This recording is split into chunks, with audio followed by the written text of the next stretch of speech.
Folks, Black Star Network is here. Hold no punches! I'm real revolutionary right now. Black power. Support this man, Black media. He makes sure that our stories are told. Thank you for being the voice of Black America, Roland. Stay black. I love y'all. All momentum we have now, we have to keep this going. The video looks phenomenal. See, there's a difference between Black Star Network and Black-owned media and something like CNN. You can't be Black-owned media and be scared. It's time to be smart. Bring your eyeballs home. You dig?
Today is Friday, July 7, 2023. Coming up on Roland Martin Unfiltered, streaming live on the Black Star Network. The Biden economy, Bidenomics continues to do well. June job numbers reports indicates the black unemployment rate contributes to the 90% rise in the nation's unemployment rate. We'll also, though, examine the overall numbers and how we've added more jobs. Also, conservatives are doing their best to rewrite history. In Oklahoma, the state superintendent of schools, this idiot, actually said teaching about the Tulsa Race Massacre is okay, just leave out the black part. How? Justice for Greenwood Foundation founder Damario Solomon-Simmons will join me to talk about how stupid this fool is in Oklahoma.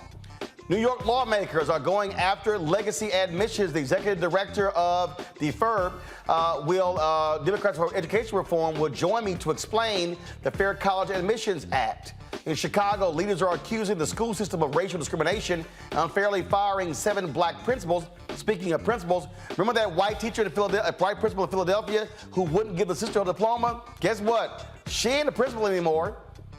Plus, Twitter has a new rival. One of the founders of the app, Spill, will join me to talk about their app. It's time to bring the funk. I'm Roland Martin Unfiltered on the Black Star Network. Let's go. He's got it. Whatever the biz, he's on it. Whatever it is, he's got the scoop, the fact, the find. And when it breaks, he's right on time and it's rolling. Best believe he's knowing. Putting it down from sports to news to politics. With entertainment just for kicks, he's rolling.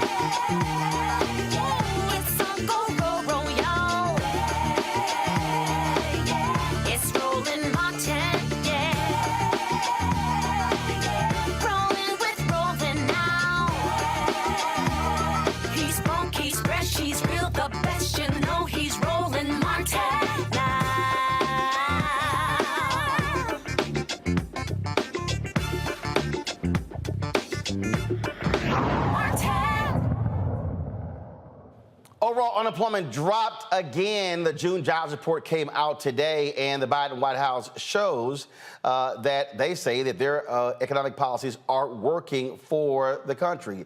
209,000 jobs were added last month. For the third month, unemployment is 3.6%. It fell to that, but in those numbers, the unemployment rate for African Americans rose, causing blacks to account for 90% of the recent increase in the country's unemployment rate. Here to break this thing down for us is Anthony Barr, Research and Impact Director at the National Bankers Foundation. Anthony, how you doing? First and foremost, and so again, so let's walk through this. Folks kept saying recession's coming, economy's tanking, all these doom and gloom people. You get the likes of Larry Summers, who was saying, "Oh my God, we need unemployment to skyrocket to lower inflation." None of those things have happened. So what's going on? Well, thanks for having me. It's great to be here tonight. And yeah, as you said, we're seeing inflation coming down without this huge hit to the labor market that Summers and others expected that we needed. And yet it's two different labor markets, right? There's the overall labor market, and then there's labor market for black workers. And so Biden economics is working for the country in the aggregate, but when you break it down for black workers, starting to see that that might not be the case for them. And so as you pointed out, black unemployment increased again for the second month in a row. It is now at the highest it's been since August. And breaking it down a little bit, we went from record low in April that we were all celebrating at 4.7%. That's the lowest on record, to almost a full percentage increase now at 6.0%. And to put that in perspective, that number of 6.0% is the same as all workers without a high school diploma. So that kind of puts in perspective just how detrimental that number is. It's, of course, double the overall rate and double the white rate as well. And when you disaggregate it a little bit by gender, it's a story that's across the board. Black unemployment for black men increased by 0.3% to 5.9, and increased for black women by 0.1% to 5.4. And drilling down even further, the participation rates, the labor force has shrunk, the participation rates are lower, the employment ratio rates are lower as well. And so it's not just a case of, increased black workers competing over jobs. It's the case that there's frictional and structural unemployment barriers so that the black workers who are looking for employment aren't finding those opportunities, which is in direct contrast with white workers who increased their labor force and were still able to drop their their unemployment rate down slightly.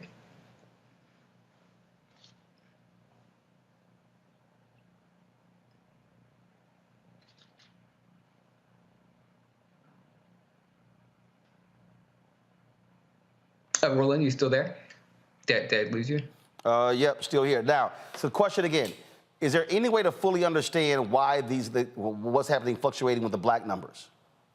So when I look at it from a sector standpoint, I'm not seeing anything stand out in terms of specific sectors. And so this seems like kind of a broad pattern where as we're seeing the labor market start to weaken and cool, the employers are able to be a little bit more discriminatory about who they're hiring. And so this is a pattern that we see throughout the literature where you've got last in, first out. And as the labor force cools, black workers are the first to not be hired. And so the way that I'm reading this is saying, okay, as you're increasing the number of white workers in their labor force, employers are filtering them into jobs, and they're overlooking black workers who may be talented and able to take those jobs because they have that ability to show preference.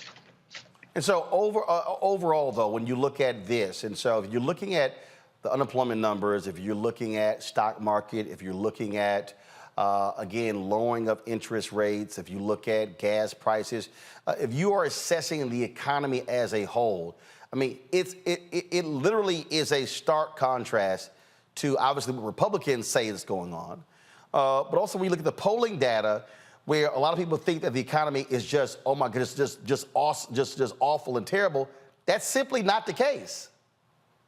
Yeah, so again, that seems to be the two-track story, right? That overall the economy is doing quite well, despite these interest rate hikes that are supposed to slow down the number of jobs being added and cool consumer demand and things like that. We're not seeing that really reflected in in that side of things. But then in terms of the situation for black workers in particular, it does seem like all of the gains that we've seen in the last several months are starting to be erased, and there's an increased inability to be sorted into jobs. And this is a question about what the Fed will do moving forward, right? So, they paused their interest rate hikes last month. That's in part because they kind of looked at the turmoil in the banking sector and wanted to make sure that they weren't going to add to it. But now their own staff economists are projecting some form of a recession later in the year or early next year. And so it's a question: are you going to hike into that? Are you going to make those conditions even worse, and do that in a way that will have a disproportionate impact on black workers? Or are you going to say, let's continue to wait and see if this 2-month increase in black unemployment is a trend, and if so, maybe we'll pause a little bit further into the future and allow some time for the current rates to already work their way through the system before we see how much further we need to push on it. All right, then. From a banking standpoint too, that the financial turmoil that you could see there as banks fail or as credit tighten conditions, those things impact minority communities too, right? Because it means less capital being deployed, or borrowers who are on the margins or small businesses that have less collateral get denied for those loans. And so I think that's something else that should be factored into there as we're thinking about can we retain a strong economy moving forward. See, this is why, again, I think we start trying to break down this economy and break down what's going on and why these things are happening. You simply can't look at one thing. You can't solely look at the monthly unemployment numbers. You can't solely look at the stock market. And frankly, we treat the stock market like it's, an NBA game where we want to see as many points as possible without realizing that you just can't keep going up and up and up and up and up, and everything's just going to be perfect and this thing's going to keep rising. That's simply not the case. Even if you look at inflation, all these people who are complaining about, oh my God, this is what happening under Biden. We literally had an artificial economy after the 2008 housing debacle. So you go from 2008 to 2022. I mean, when's the last time you had interest rates that were damn near zero for a decade or more? Yeah, that's exactly right. And, thinking about the stock market, if you push a little bit on that, the big, tech companies like the Googles and the Facebook, they're the reason that stock stocks are up slightly, if you're comparing the last couple months or, compared to last year when stocks were down. I'm worried that, that's not necessarily indicative of the broader, Fortune 500 companies or other publicly traded companies. So, there's a question too about, so far the Fed's attitude seems to be they can kind of really keep hiking and there's, ability to absorb that. But I do wonder if there's some fragilities that, if you start to kind of push a little bit, you start to see them and then you say, okay, how does that translate to, a heightened risk for minority communities and minority workers? All right, then. We certainly appreciate it. Thank you so very much. And again, we'll just continue to hope things get better for black workers. But what I keep also saying is this is why we've got to see greater capacity for black-owned businesses as opposed to when you look at the low numbers that exist right now for many of us. Anthony, we appreciate it. Thanks a lot. Yeah, thank you. Got to go to a break. I'll be right back on Roland Martin Unfiltered, talk about a panel about this here. Also, we'll talk about the efforts to get rid of legacy in college admissions in New York State. Everybody keep talking about merit. No, they can't stand affirmative action. They don't say nothing about these white folks who keep getting to school on legacy. You're watching Roland Martin Unfiltered on the Black Star Network. Hatred on the streets, a horrific scene, a white nationalist rally that descended into deadly violence. White people are losing their damn minds. An angry pro-Trump mob storms the U.S. Capitol. We're about to see the rise of what I call white minority resistance. We have seen white folks in this country who simply cannot tolerate black folks voting. I think what we're seeing is the inevitable result of violent denial. This is part of American history. Every time that people of color have made progress, whether real or symbolic, there has been what Carol Anderson at Emory University calls white rage as a backlash. This is the rise of the Proud Boys and the Boogaloo Boys. America, there's going to be more of this. Here's all the Proud Boys, guys. This country is getting increasingly racist in its behaviors and its attitudes because of the fear of white people. The fear that they're taking our jobs, they're taking our resources, they're taking our women. This is white fear.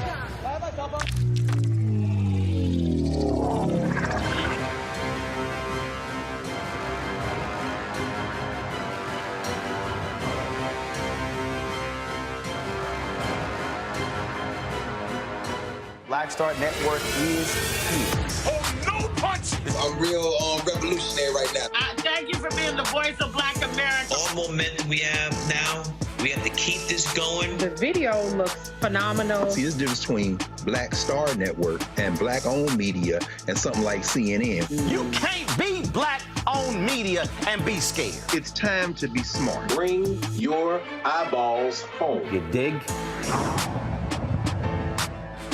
Farquhar, executive producer of Proud Family. Bruce Smith, creator and executive producer of The Proud Family, Louder and Prouder. And you're watching Roland Martin Unfiltered.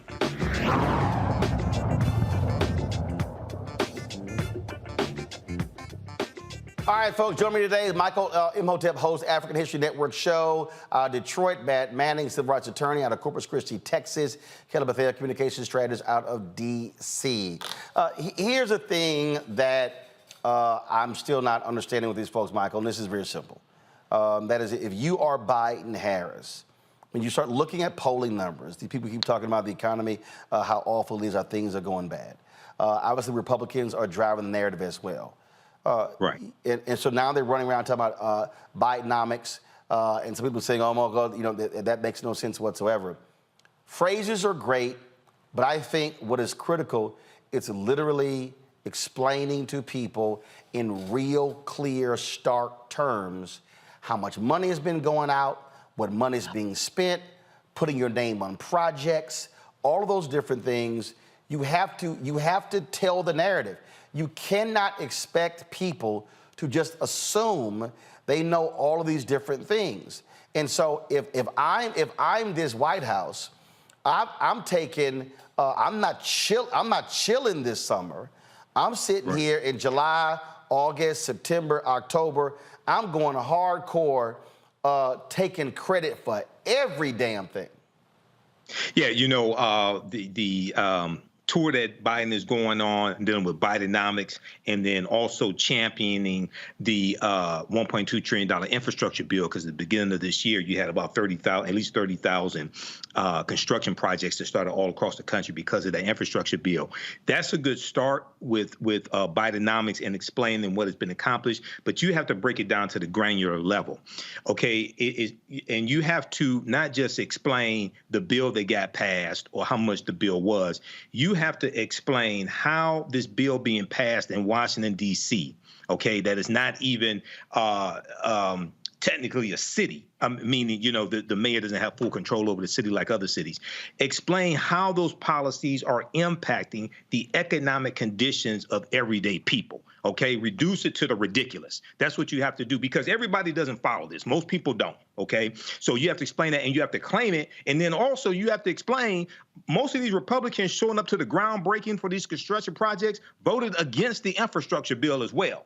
You have to explain how the $1.9 trillion American Rescue Plan, which saved the U.S. economy, how it helped people keep people in their homes, how it gave $5.8 billion in funding to HBCUs, that and other policies from the Biden-Harris administration. Talk about the 13.2 million jobs created in the 2.5 years that Biden and Harris have been in office. So you have to reduce this to the ridiculous and show how each one of these policies are helping people, and then tell them, compare this to what Republicans are talking about. Compare this to their policies, because overwhelmingly Republicans voted against these policies. See, I believe in being even more guerrilla with it, gangster with it, Kelly. Every Republican event where they are holding a news conference touting the spending or whatever, I would be sending folks there. In fact, I'm going to pull up in a second. You think about this fool, James Comer. He held an event. I got to find the tweet. He held an event talking about an airport in Kentucky. And he thanked Trump for the money, but there was money in the infrastructure bill that Biden passed forward as well. I would have people of the state Democratic Party at every event. Every event with, thank you, Joe. Thank you, Joe, for the money signs. That's how you have to counter these lies. That's exactly right. And it's funny because, you know, state level DNCs, they have that kind of money, and they actually can hire people to do that. I've actually seen hecklers, or professional hecklers, rather. I forgot what the original name for it is, but basically a professional heckler on the Republican side come to Democratic events and heckle candidates, heckle their staff, and try to get them caught up in saying something that could be a soundbite for the opposing party. I don't see that as much on the Democratic side, and that's actually, while some may argue unethical, it's an effective comm strategy to do so, because it's not like you're lying when they say that they said that. They said it. It's videotaped. It's on the record, what have you. And Biden, the Democratic Party at large, I believe, is a little bit soft on these issues as far as pushing what they actually do.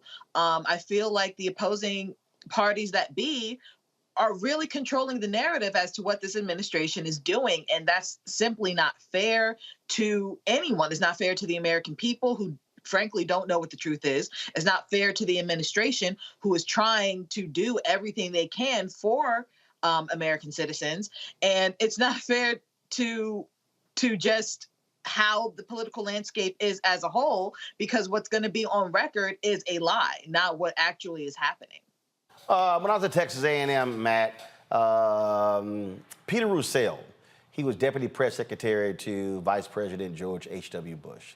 And he was an adjunct professor at Texas A&M after he left the White House. And Peter said something to me that I never forget. He said, you know, Roland, he said, never not pat yourself on the back. I was like, interesting. Because we always hear, oh, no, don't pat yourself on the back. You're going to break your hand doing so. He said, no. He said, you know why you pat yourself on the back? Because it ain't no guarantee somebody else will. He said, always tell your story. And again, to me, this is exactly what Democrats should be doing, patting themselves on the back, saying, if we didn't do this, that wouldn't have happened. And we didn't do this, that wouldn't have happened. And you got to be as brash with it, as arrogant with it, as cocky with it. I don't care what phrase you use, because what did Joe Namath once say? It ain't bragging if you can do it. So take that damn victory lap. I think they should, and I get that sentiment. I do think there's probably some trepidation at the White House about him trying to get moderate voters and people that are maybe undecided. I don't know how many of those are out there for the upcoming election, and maybe not doing it with the braggadocio that I definitely would. But in terms of patting themselves on the back, they have to do that. I do think, though, they've got to kind of under-promise and over-deliver going forward, because one of the metrics I thought was particularly interesting about this jobs report is that we added something like 450,000 people to part-time employment. And, you know, the Great Recession that was supposed to be coming has not come. Obviously, the Biden economic approach has been successful, but I do think they've got to temper some of that with, you know, a regard for the fact that the future may be a little different, not knowing what's coming down the road. But they do have to tout the victories that they've had thus far, particularly because, to Kelly's point, you know, the Republicans have a loud megaphone, and they make it a point to attribute everything negative to this White House. So if you've got a lot of positive, you're doing yourself a disservice if you don't, you know, put that out into the sphere for everybody to know and understand. Yeah, I mean, that to me, I mean, that's just how you do it. And again, you can't be afraid, well, what happens if things take a turn? Well, last I checked, if things have been, if you have been showing improvement for 18, 20, 21 months, and things change in a month or two, I can still say the last 21 out of 23 months, here's what happened. I mean, to me, this is not hard, but there's no one who can sell your story better than you. Nobody. And if somebody else has created a false narrative, it's your job to correct it and not allow that false narrative to coexist. Folks, hold tight 1 second when we come back. Supreme Court's affirmative action decision has put the issue of legacy admissions back in the spotlight in New York State as an effort to actually get rid of it. We'll talk with Democrats for Education Reform leader next about that very issue. You're watching Roland Martin Unfiltered on the Black Star Network. Download the Black Star Network app, Apple phone, Android phone, Apple TV, Android TV, Roku, Amazon Fire TV, Xbox One, Samsung Smart TV. Also, folks, you can also, if you're watching on YouTube, hit the like button as well, folks. We should easily be over 1,000 likes in our first hour. Be sure to join our Bring the Funk fan club, see and check in money orders. P.O. Box 57196, Washington, D.C. 20037-0196. Cash App, $RM Unfiltered. PayPal, R Martin Unfiltered. Venmo is RM Unfiltered. Zelle is Roland at RolandSMartin.com. Roland at RolandMartinUnfiltered.com. We'll be right back.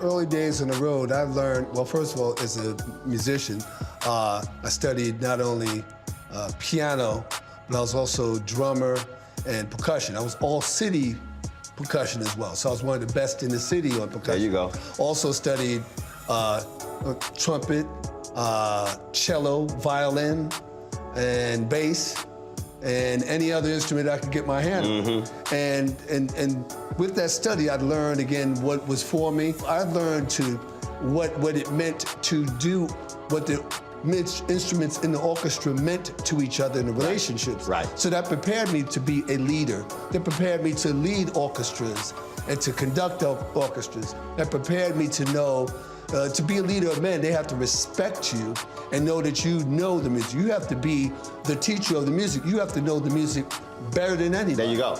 Right, so you can't walk in unprepared.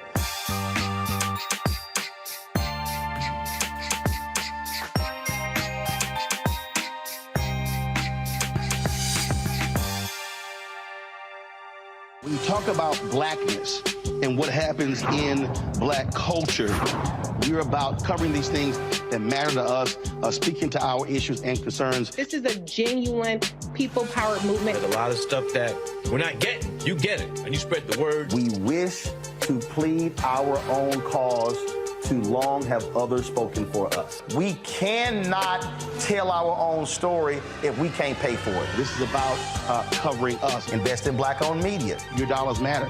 We don't have to keep asking them to cover our stuff. So please support us in what we do, folks. We want to hit 2,000 people, $50 this month, raise $100,000. We're behind 100,000, so we want to hit that. Y'all money makes this possible.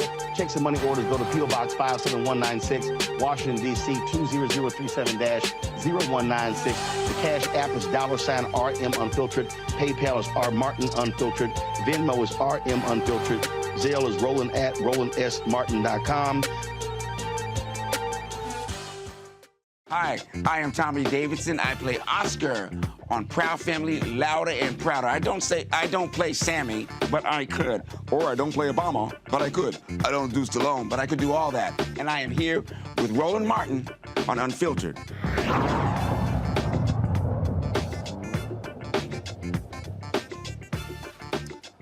As I broke down last night, you look at all of these folks out here who yell, holler, and scream. They oppose affirmative action.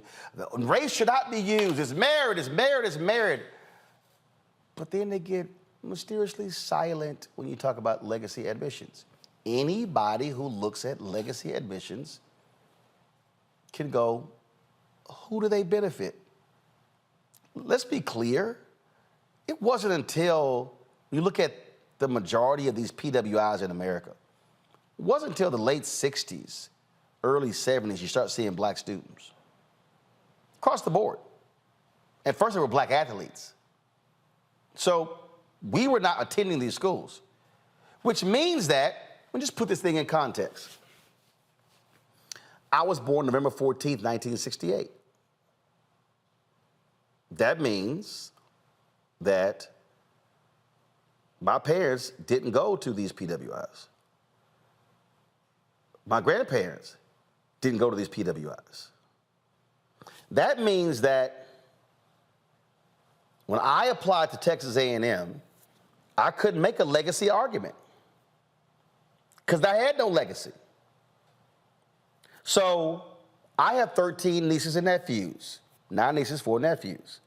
So my nieces and nephews are the first generation in my family who could actually make a legacy argument. Now, several years ago when Bob Gates was the president of Texas A&M, when all these white folks were complaining about race being used in admissions, this is a post-Hopwood decision, I was at the news conference. You know what Gates said? We're not going to use legacy. Oh, my goodness, then white Aggies lost their mind. So these white Texas A&M graduates lost their mind when Gates announced he wasn't going to use legacy, but they were so pissed off with affirmative action. Because white people only see race when it's black, Latino, Asian, Native American. They don't see it as them. Legacy benefits more white people than anybody else in this country, yet they never want to talk about that. Well, we talked about earlier this week the lawsuit filed in Boston by a civil rights group against them. Well, in New York, they came close last year to actually banning legacy in admissions in its colleges and universities. It was Senate Bill S4170A, the Fair College Admissions Act, will prohibit legacy admissions policies at colleges and universities in New York, declaring such policies and practices discriminatory and inequitable. Well, the Executive Director for Education Reform New York, Jacqueline Martell, joins me right now. Jacqueline, glad to have you here. So, how close did y'all get? We got super close. We actually got it through the Senate and our assembly, but then we had some groups who were against it that obviously endowment from these schools and from families who, give huge contributions to the school. And so it is something that we will continue to push in the next legislative session. We got very close.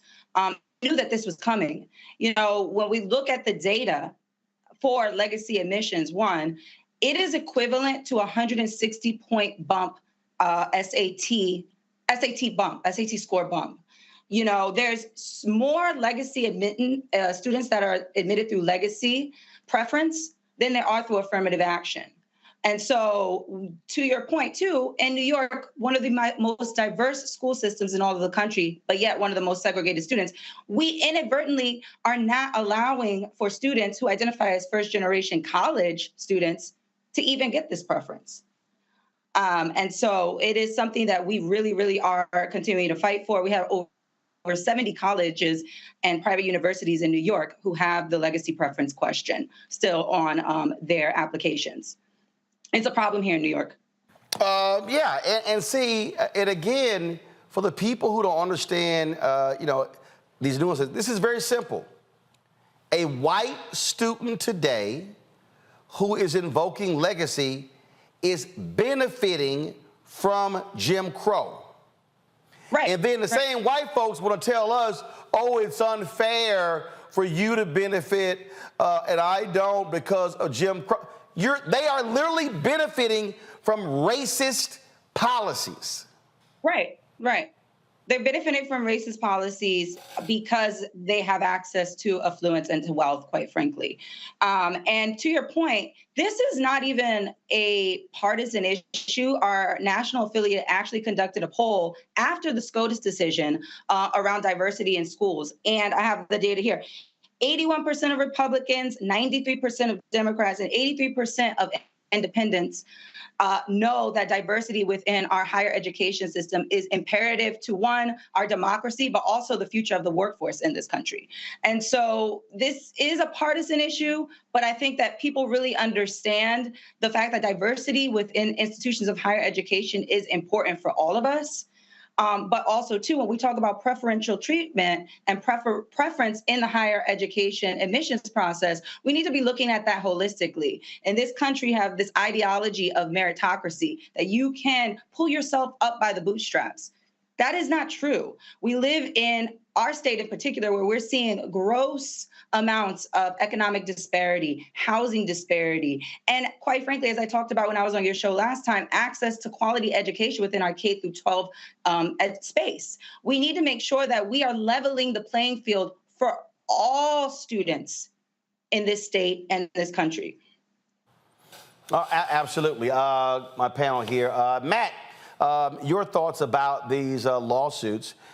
First, with a lawsuit towards Harvard against legacy admissions, and then also this effort here. I mean, just like Ed Bloom and his folks, in terms of what they were successful at, the data doesn't lie, Matt. Legacy absolutely benefits white students, and it literally is taking advantage of Jim Crow era policies.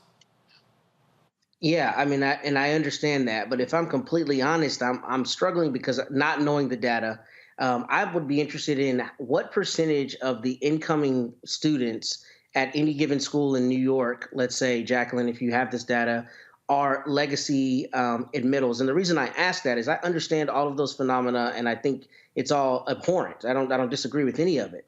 But I'm wondering if there's a different usage of effort that can be applied to make it a more equitable process. And what I'm getting at is I don't know if 50% of people who are admitted via legacy, then I understand the enormity of the issue and why that is something we attack, as opposed to college affordability or any other number of things that might make it more equitable. And not knowing that data, it's difficult for me to see how legacy is the primary thing we should attack. I understand attacking it, but I'm interested in that data and whether there's a different... Well, I'll show you this here.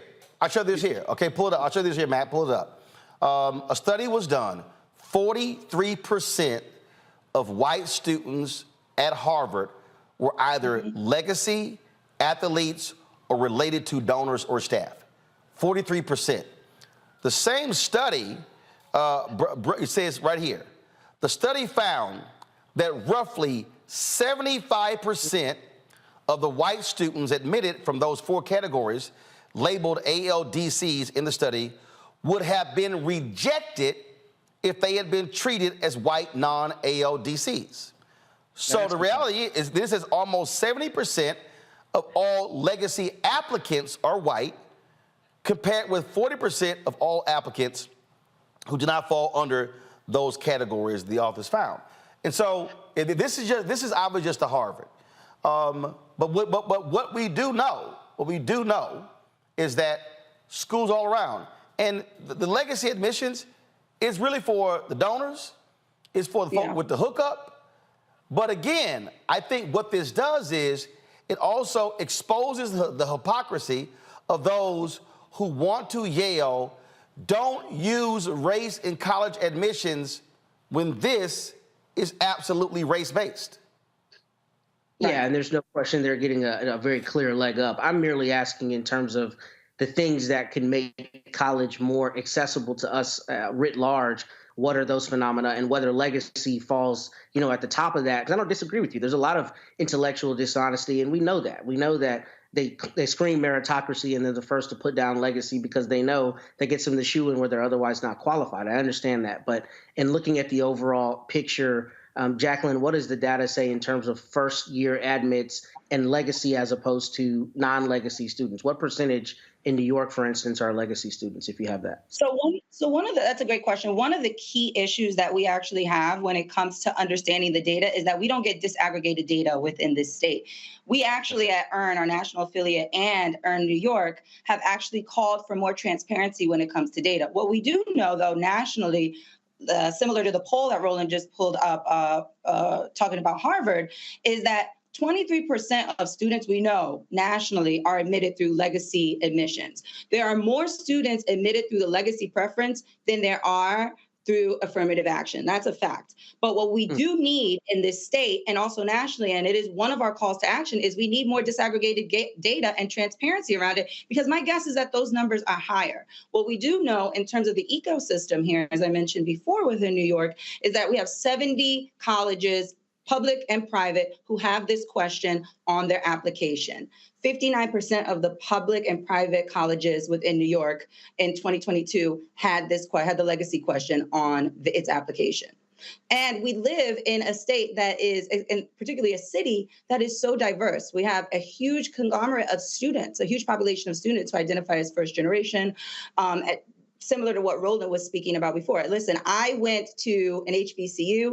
I went to City University, part of our public university system here in New York. And I also went to an Ivy League school. I've been through all types of modalities in New York. And what I can say is when I was going to the public university here, I had to hold down a full-time job while going to school full-time and also doing extracurricular activities. So the playing field is not equal, and I think that it isn't fair to necessarily relegate this to just that question as well. It's also about access to opportunity. Students need to have access to top universities within our country, but it shouldn't be necessarily only based on if your parents who had access when other groups who have been disproportionately marginalized in this country didn't have access. I don't think that that's fair, equitable. We look forward to seeing what happens there in the New York State Legislature. It will be very, I can't wait to see what the arguments are as well for the people who are going to be defending it, but they also are against affirmative action. Always show the hypocrisy. Jacqueline, thanks a lot. Thank you so much. Folks, we'll come back. A white state superintendent who supposedly overschools. This fool literally said, we should talk about the Tulsa Race Massacre, but we should leave out race.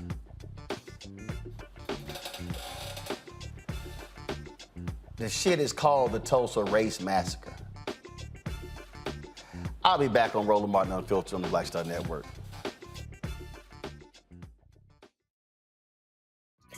Next on A Balanced Life, we're talking everything from prayer to exercise to positive affirmations and everything that's needed to keep you strong and along your way. That's on a next A Balanced Life with me, Dr. Jackie, on Black Star Network.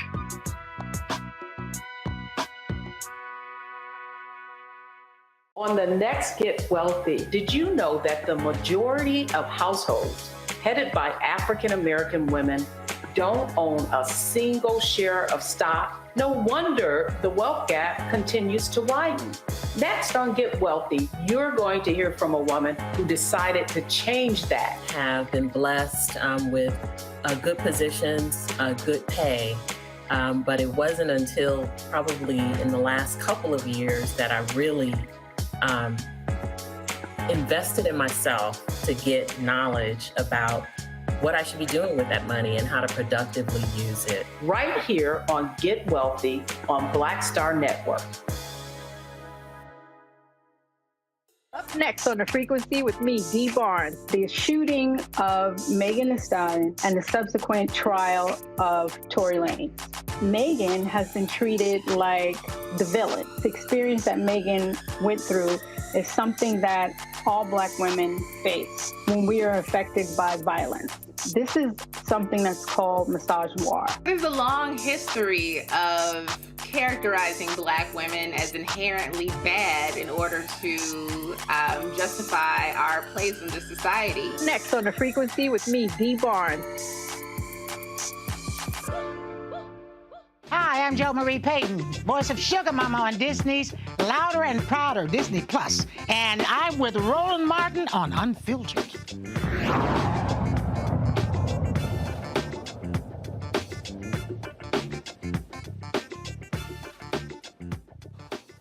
Lord, I tell you, it's always some stuck-on stupid white folks in America. One of them is Ryan Walters. He is the Oklahoma State Superintendent of Schools.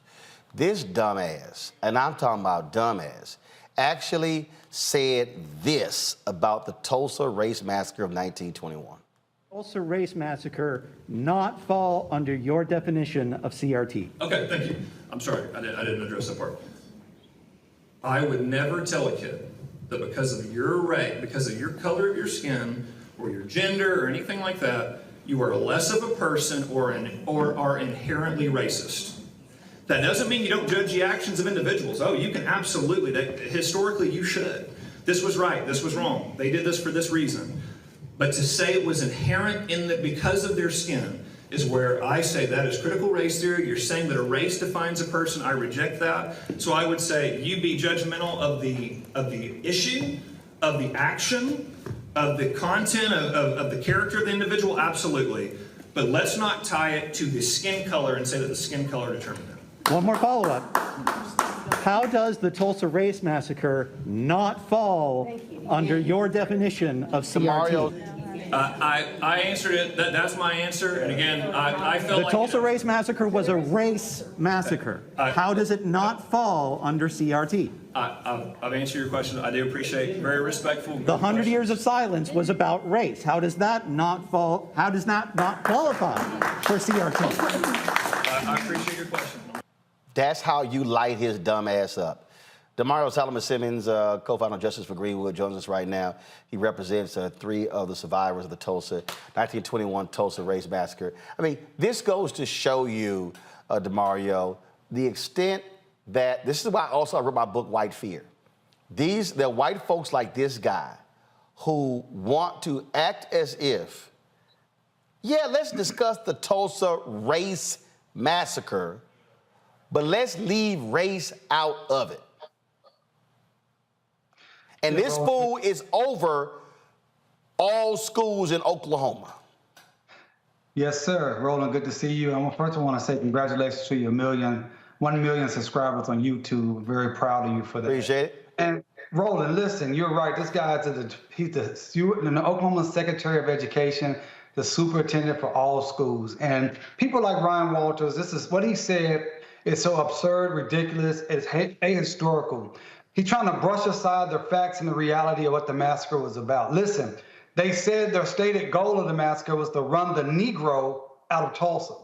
When they bombed and burnt down 40 square blocks, as this picture shows right here, it was for all of the 10 to 12,000 Black people that lived in Greenwood.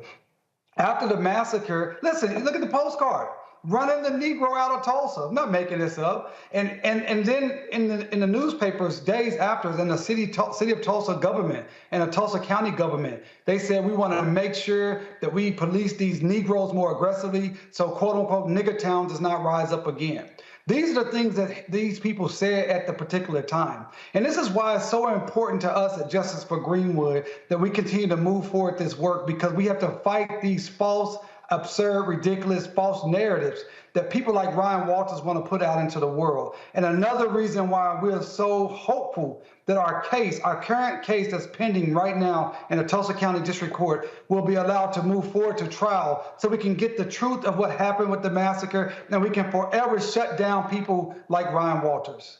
See, this sort of reminds me of the white folks in Virginia who did not want to deal with when the law was passed that the governor had to, when they kept folks with felony conviction from voting. And literally, the law was passed, and the lawmakers said on the floor, this is to keep the darkies from voting. That was the actual intent. Then years later, it's like, well, no. That's not why we're continuing this. No, the record is clear. It was intended to keep the darkies from voting. No different than law in 1890 where they changed the Constitution and they added a whole slew of felony convictions in Mississippi to keep black people from voting.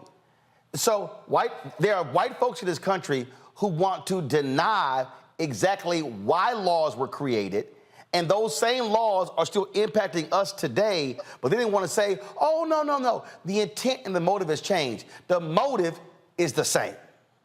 Well, it's racial gaslighting rolling at its finest, because not only do they want to be able to talk about laws that we know are specifically based upon race, or things like the massacre was specifically based upon race, when it's something that's going to help us, then they say, oh, we don't want to do it that way. Think about the 14th Amendment. You know, the Supreme Court just gutted, utilizing the 14th Amendment, just passed some terrible laws last week dealing with college admissions, LGBT rights, et cetera, right? But the 14th Amendment, what is the original intent of the 14th Amendment? It was to help empower black people who were coming out of enslavement. It is a race-conscious law, and yet the Supreme Court is saying we cannot use this in a race-conscious manner because we don't think that's the way it should be interpreted, even though that's the original intent. So it's racial gaslighting. We deal with it each and every day all across this country and double time here in Oklahoma. The good news is of people like Ryan Walters, people like Donald Trump and others who are making it very plain to our people that this is a war that we're in. We're in the war for our freedom, our liberty, and our very lives. And we must organize. That's why I tell everyone that's looking at this right now, work with us at Justice for Greenwood, send us a donation, get on our newsletter, connect with us, and organize to fight against this, because the other side is very organized, they're very motivated, and they have a very clear path for where they want to go. When they say make America great again, that means putting us in chains again, that's putting us back on plantations again, and that is taking away all our rights again. You know, and when you talk about fighting the monarch, let's also be clear. These same white folks, for nearly 100 years, wanted no mention of the Tulsa Race Massacre in any book in the state of Oklahoma. That also was deliberate by white folks. Deliberate specifically, and the continuing harm is because of race-based. It's all about racism. It's all about power. They want to continue to subjugate our ability to be free, independent, wealthy, healthy individuals and communities in this nation. And the Tulsa Race Massacre and Greenwood and Black Wall Street was the greatest example of black wealth, black excellence, black education, black health, and they destroyed that specifically, and they wanted to keep that story hidden from the history books because they don't want us to take our lessons and our cues and our inspiration from Greenwood. But the deal is this, Merlin, that Justice for Greenwood and people like you, we're still fighting, we're still organizing, and we're meeting this threat head on. We say to Ryan Walters, I put out a statement today here in Oklahoma, and I'm saying it on your airways. Ryan Walters, we will continue to talk about the massacre. We will continue to fight for reparations for the massacre. We'll continue to fight for truth, justice, and equity for our 3 living survivors and all of the descendants throughout this entire country. There's nothing that Ryan Walters can say that will stop us from fighting until we get the justice and reparations that we absolutely deserve. And what also is needed, we need more white folks like the one who was questioning him doing that, where it's not just black folks having to do all the work. That's true allyship. You know, that white person who showed up, that was a Republican, Cleveland County Republican meeting. So that means someone had to go out of their way go to that meeting, which was in a library in Norman, Oklahoma, sit on the front row and specifically say, I'm going to challenge you. I'm going to challenge you firsthand, right on hand. And I'm going to say that's not an easy thing to do here in Oklahoma because Oklahoma is a right-wing, deep red, Republican MAGA state. So we need those type of allies that will stand forward and be out on the front lines and will provide us the necessary power that they bring just with their white bodies. If a black person was maybe making those same questions at that location in Norman, Oklahoma, the police probably would have been called, no doubt. This is also why, Damario, why we have to show up at events like that. And I say this all the time, that elections are the end of one process at the beginning of another. You're there in a red state. Ryan Walters has pissed off Republicans for being stupid. Yes. I mean, even they have said, he a dumbass. They've stripped him of his powers. But this is the kind of stuff where I'm saying we got to show up at town halls, at events like that, to challenge these folks, had a camera rolling, and to force them to answer to show how stupid they are.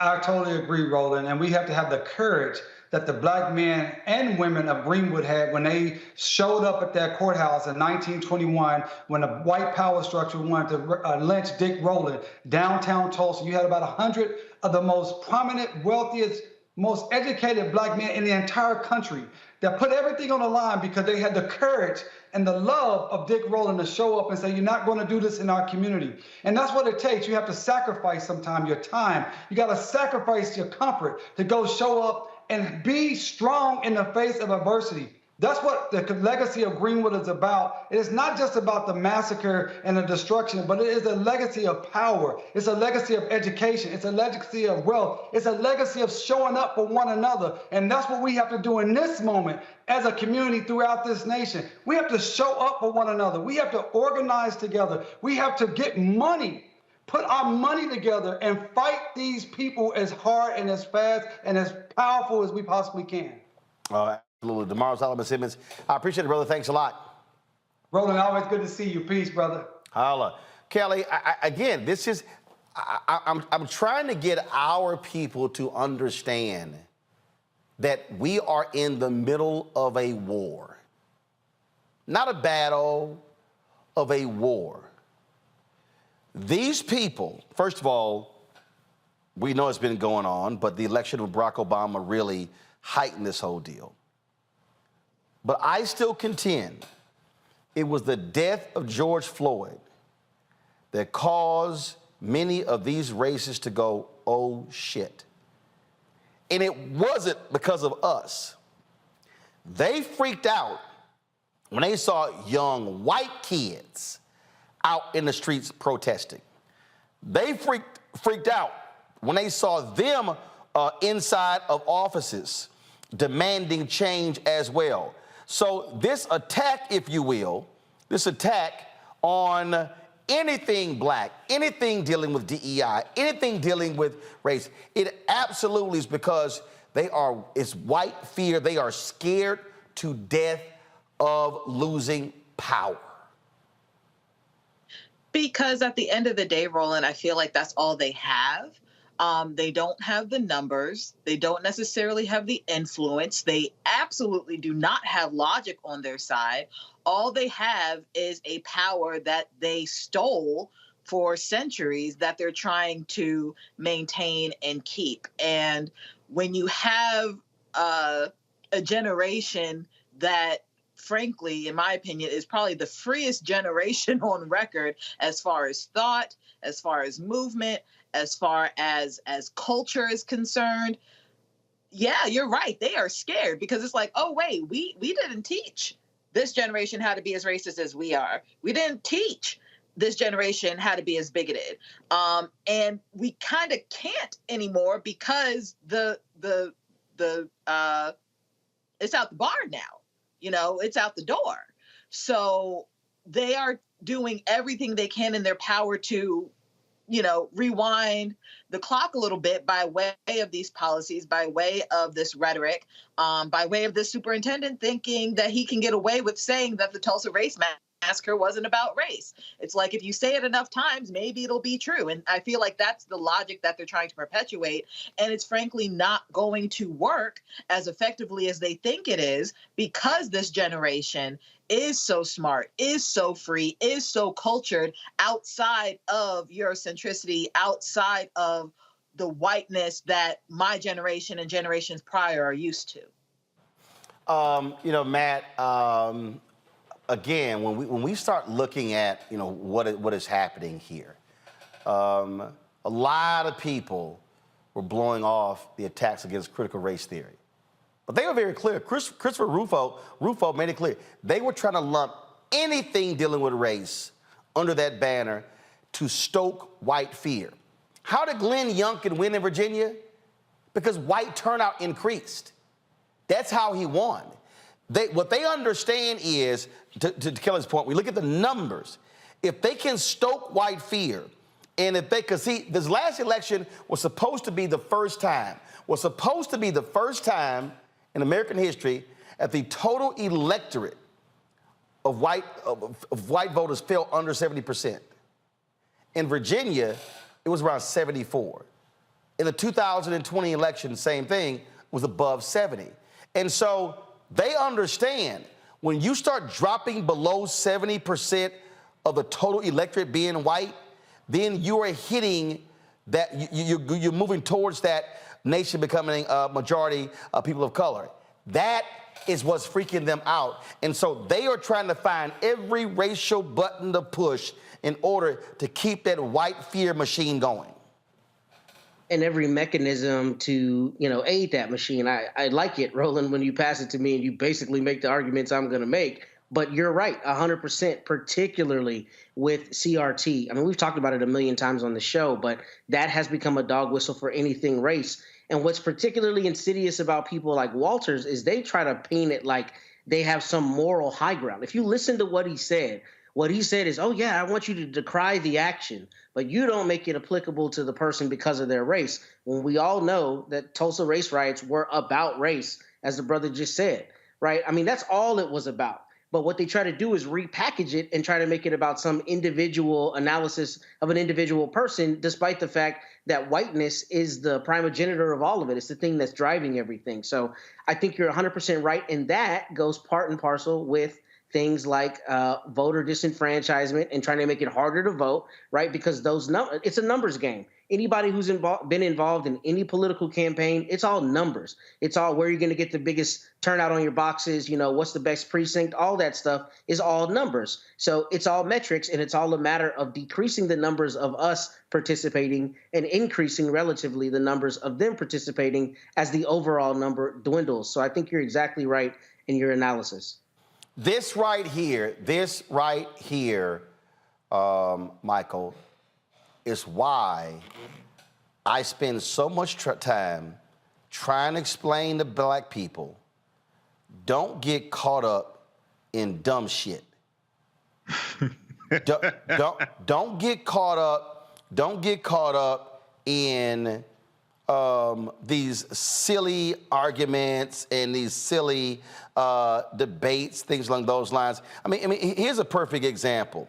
And I had to sit here and so you take Brianna Joy Gray. She tweeted this nonsense earlier. Endorsing Joe Biden now is a betrayal of progressive interest. It was true of Bernie Sanders' endorsement and is true of AOC. Most Democrats don't want Biden to run. Bernie and AOC are tragically out of step with the movement and the moment. Well, first of all, most people don't want to run because he's too old, but he's running. So I responded to her, and I said, oh, please, that's utter BS. You must enjoy losing. The moment Biden won in 2020, we knew he was running for re-election. This ain't The Sims. It's reality. Bernie Sanders knows it, too. This is the rationale that led to Trump winning and getting 3 SCOTUS picks. She then goes, people like Roland Martin will try to guilt and shame you into selling your vote cheap. The corporate Democratic Party cannot exist without your cooperation. It's your right to stop cooperating, demand more. And then, of course, I couldn't leave it there. So I had to respond to that foolishness And I said, nah, Brianna, I'm not stuck on stupid. I'm in Virginia. I saw white turnout increase to elect Youngkin. I saw what happened when CRT was bullshit and used to drive white fear. You have taken L's in elections because you desire the perfect. I understand power. Losers have none. The thing that we have to understand, that we have to keep saying to black people, Michael, all across this country, and I don't care whether your ass call yourself a Freedman, FBA, B1, ADOS, whatever the hell, the folk on the other side don't give a damn what letter you use. You can holler Freedman, FBA, B1, ADOS, you can call yourself whatever the hell. Their whole deal is to keep your ass in your place. And what I understand is, I understand the simple math. There are two parties, Republican and Democrat. One don't give a damn. One empowers Stephen Miller, who's stopping the black farmers from getting their money. He's threatening law schools. One appointed three Supreme Court justices who rule against us in critical cases. Now, that doesn't mean that we don't fight, challenge, push, go hard against Democrats. But if I know evil wants to take my ass out, I ain't trying to coexist with evil. And what I'm not gonna do is sit my ass at home and allow the other evil folk to vote and elect people, and then I sit back and bitch and moan and go, I can't believe they did that. I can, because they told your dumb ass they were going to do it. Yeah, you know, as much as I loathe and despise Donald Trump, practically everything he did, he told you ahead of time he was going to do it. Your ass was just too stupid to believe him and do the research. He told you he was going to do it. He told you he was going to only nominate Supreme Court justices who would overturn Roe versus Wade. He told you he told you he was going to nominate federal judges. He told you he was going to unleash the police. He ran on the platform of Blue Lives Matter. Okay, so all the things that he did, he told you he was going to do ahead of time. But people like that, see now, this is one of the problems with the 2016 presidential election. You had a lot of these woke ass progressives out here. People like Dr. Eddie Glaude on MSNBC, who sat his ass on MSNBC and told people, don't vote for president. In 2016, he said, vote for everything except president. My TV One show and said it, and I was like, nah, bro, I ain't feeling that.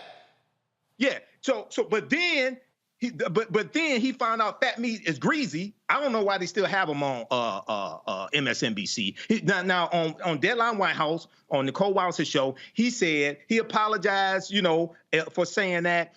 This was maybe a year or two ago. He said he had too much faith in white people. Wait a second. You got a PhD and you're that ignorant not to see this domestic terrorist threat coming named Donald Trump, who ran on the platform of law and order, which was a throwback to Richard Nixon in 1968, who ran on the platform of law and order, which means protect white people and lock up African Americans. But the person that you tweeted with, I don't go back and forth with people like this. This is what I do. I drop this on them. Proper documentation ends all conversation.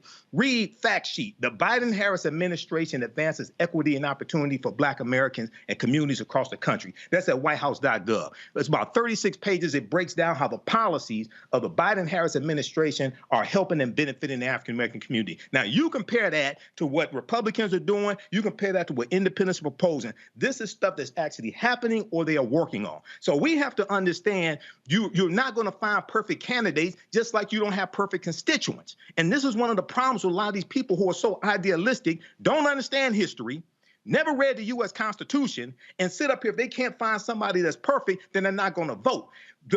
One of the most important things I learned from the 2016 presidential election is how much BS white people would take to achieve their goal. For many people who voted for Trump, he wasn't their first, second, third, fourth, or fifth candidate. Okay, he wasn't their first, second, third, fourth, or fifth choice. But they said this is about the Supreme Court.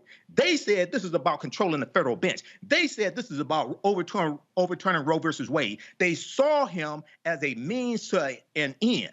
Okay, they were willing to hold their nose and use him as a tool to accomplish what they wanted. We have to do the same thing. I'm neither Democrat nor Republican, but I sure as hell ain't stupid. We need to understand how to use politicians and the Democratic Party as a tool to accomplish what we want, and that has to be by mastering history, economics, law, and politics. Speaking as a tool, coming up next, we're going to talk about a new social media app that aims to offer an alternative to Twitter. It is black-owned, black-controlled. But some of these people are still whining about here.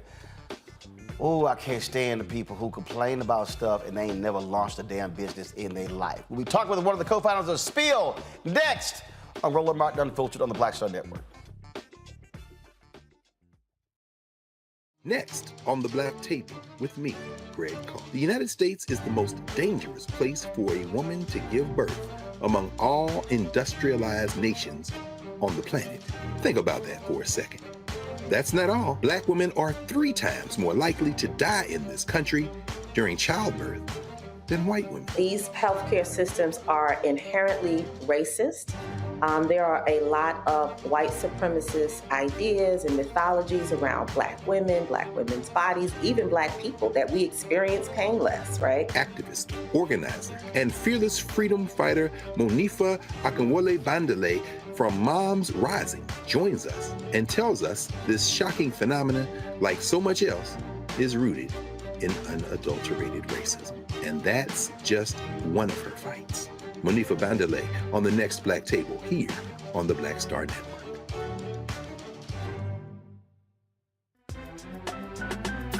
I'm Faraji Muhammad, live from LA. And this is The Culture. The Culture is a two-way conversation. You and me. We talk about the stories, politics, the good, the bad, and the downright ugly. So join our community every day at 3 p.m. Eastern and let your voice be heard. Hey, we're all in this together. So let's talk about it and see what kind of trouble we can get into. It's The Culture, weekdays at 3, only on the Black Star Network.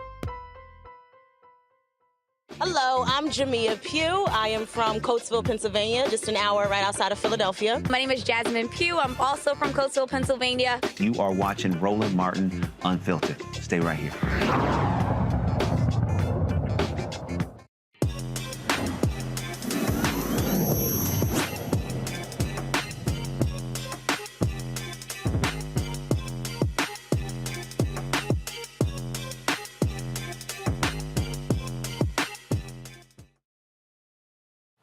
Two former Twitter employees joined forces to create what some are dubbing Twitter's rival, or the true Black Twitter. Davaris Brown was a product manager lead. Alfonso Fons Terrell was the global head of social and editorial. The duo created the social platform Spill, which navigates nuances of Black culture and rewards users. Alfonso Fons Terrell, Spill's co-founder and CEO, joins me now live from L.A. Alfonso, glad to have you here. Jump right off to it. You've heard people used to kill me when they would holler, Black Twitter, Black Twitter, Black Twitter.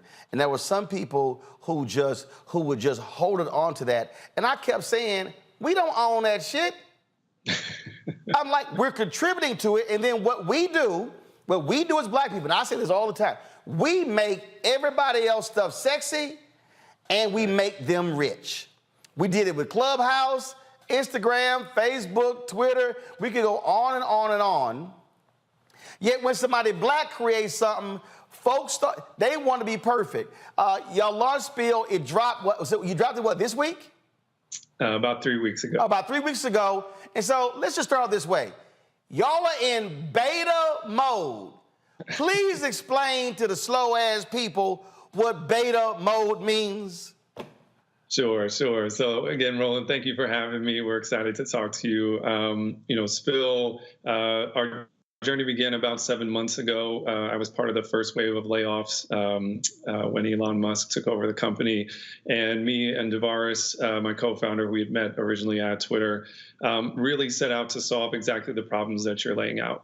Black culture, queer culture has always driven all the coolness on every single platform and in popular culture in general. And we're often uncredited, undercompensated, and more importantly, we get the majority of hate on these platforms. And so that was really the core problem we set out to solve with Spill. We were just a ragtag group. We had a really small team that announced the project about 7 months ago. We had over 50,000 signups in the first week, and we've been building for basically the last 6 months. And so 3 weeks ago, we released our invite-only beta, and beta means we are still testing nesting. We have a lot to build. We're a very new company, but we were just overwhelmed with some incredible outpouring of support over the past week when there was a interest in, checking out other new alternatives. And so we find ourselves here today, having been the #1 social app in the Apple App Store, and over 150,000 people have joined Spill in the last week. So we're really excited. So let's deal with this here, because you said invite only. And again, for the people who don't know what the hell they're talking about, I had to jam up some woman this week who was going off on Twitter to April Rain. How dare they make this invite only?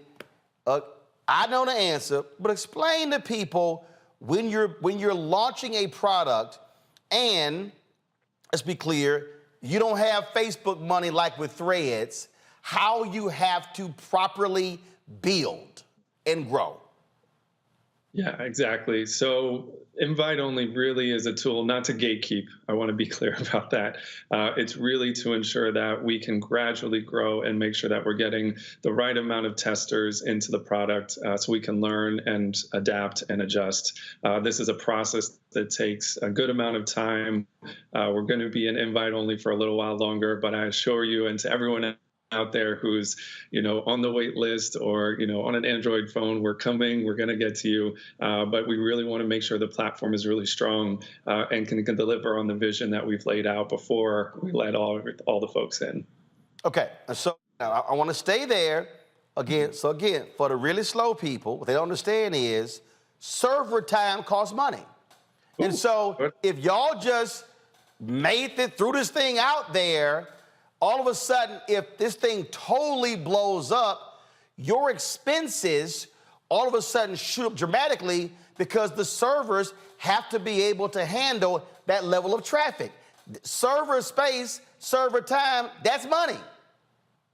Well, and especially it's server time, it's support, customer support. When you have thousands of people who might have misspelled their email wrong and are emailing us constantly, we need to have those tools in place. It's moderation. It's making sure that, the platform, is as safe as we can make it so that when you arrive, you're having an amazing experience. But for us, it's really important that the communities that we have set out to serve, again, Black folks, queer folks, other marginalized groups, when you come to the platform, that's what you're going to experience at Spill. Anyone can join, but you are going to see these communities that that we come from and that what we're supporting. And yeah, this Spill here, and shout out to Questlove and everyone. It's been really beautiful to see that happening in real time, but we have to make sure we build this intentionally so that it doesn't turn into what we already know social media can devolve into. Well, and again, as somebody who created this show, the goal was always a network, but I couldn't build the network first. I had to build the show. I had to do proof of concept. I didn't start off with 15 people. We started off with 3 and then just and built from there. That's how you grow a business. And the other thing is this here, and I saw this with Isaac Hayes III's app fan base, and I see this all the time where a lot of Black people are super critical, again, of Black creators. Let me remind people, Twitter and Facebook was shit when it launched. What I mean by that is it had glitches, it had technical problems, they were constantly updating things. So people are looking at Spill going, why do they have this and this and this and this? Twitter didn't have those things, okay? I remember Instagram, you couldn't even do, well, I think, what was it? Initially a 10-second video? Right. And then they went from there. And so that's also the thing that people have to understand. We got Black, and I'm going to say this, you ain't got to say it. I'm going to say it. Black people, we have got to give Black creators the same runway we give white folks.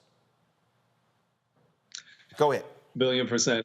And I would just add to that, I think, I'm super proud of our team. We have a team of Black folks. I am Black. My co-founder is Black. The team that is building Spill is Black. Our lead funders are Black. The majority of the vendors that we use are Black. And in the last 4 months, with the money that we raised on our own in an environment where Black founders raise less than 2% of venture capital every year to be able to raise money in this environment and build a platform in less than 5 months that could withstand a surge of traffic that would grow our audience by 30x. And we didn't go down. We had a couple little glitches, that's normal, but I'm just so proud of my team. And I'm so proud of what's happening, and I'm so appreciative of all the people that are checking it out and, you know, helping spread the word about Spill. So that's all I have to say there. Well, now, when you talk about, and I saw some tweets on this here, because you've also got some people who are saying, why isn't this for black people only? Mm-hmm. And I think you put a video out where you sort of spoke to this. Yeah, I think the most important thing for everyone, we were clear about this from the beginning. We wanted to build a platform that centered Black folks, queer folks, and other marginalized groups from the beginning. We've been consistent about this for the last 7 months. And I think what we saw was in the excitement of people coming onto the platform, there were some assumptions made, and honestly, people reacting to seeing, you know, a couple of white folks here or there on Spill, that this was, you know, atrocious or something like that, and behaving badly and just not really upholding, you know, decorum, respect, you know, for anyone, which is antithetical to the values of what we're building. And so I put out that message really intended for the community to really recenter and say, hey, this is for us. We are building this for us unequivocally, but that doesn't give us the license to bully other people on the platform. Why would we do that when we've experienced that ourselves? So that's really where we come from. But the mission of Spill will always, again, to be building and center Black folks, queer folks, other marginalized groups, because it's a problem that no one else is going to solve but us. Well, it's sort of like me. I mean, look, I have this show here, and obviously with my content, with my guests and my subject matter, I'm targeting African Americans, but I got white guests who come on. I've got white folks who watch the show. So I can't sit here. I mean, literally, I got a letter from a 70-year-old white gay man who contributed to our Bring the Funk fan club. So what am I supposed to do? Say, oh no, you a white gay dude, I'm sending your money back. Hell no. And I'm glad that he's watching the show and he said, I am learning things I never even knew existed. Hello? Exactly, and that's exactly the point, right? Like, one, we want a space that anybody can benefit from what we're building. But when we come to like the creator economy, for example, and you've talked, you know, probably heard so much about other social platforms promising Black creators or queer creators, oh, you get a party this month, or you get, you know, you get a fund over here. We want creators that we are centering on our platform to be able to benefit from any audience that wants to come and enjoy their content. And that's a big part of this. And we're really trying to create an ecosystem here. And I think that's something that maybe people haven't seen before, that yes, we can be Black, we can build for Black communities, and everyone can enjoy it. And that can be an amazing business. I think that's really, we're overdue for something like that. Hold tight 1 second. I got to go to a break. We come back. A panel got some questions for you as well, folks. We're talking with the co-founder of the Black-owned and created app Spill. It's a social media app that if you want to get on Twitter, be on Spill. Yes, I'm on Spill, like all of my other accounts, at Roland S. Martin. So we'll continue our conversation when we come back. Roland Martin Unfiltered on the Black Star Network. Remember, YouTube, hit the like button. If y'all watching on YouTube, hit the like button. We should easily be at 1,000, 2,000 likes. It impacts the algorithm, which also impacts it being recommended, which impacts money that we make. So one, that's important too. Download our Black Star Network app, Apple phone, Android phone, Apple TV, Android TV, Roku, Amazon Fire TV, Xbox One, Samsung Smart TV. Also contribute to our Bring the Funk fan club. Y'all, this show ain't cheap. And so bottom line is this stuff actually costs.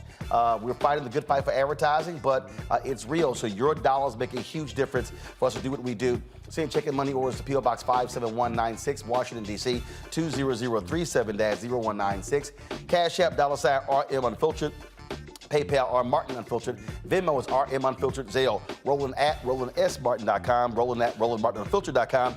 And be sure to get a copy of my book, White Fear, How the Browning of America is Making White Folks Lose Their Minds, at bookstores nationwide. Download your copy on Audible. Order on Amazon. We'll be right back.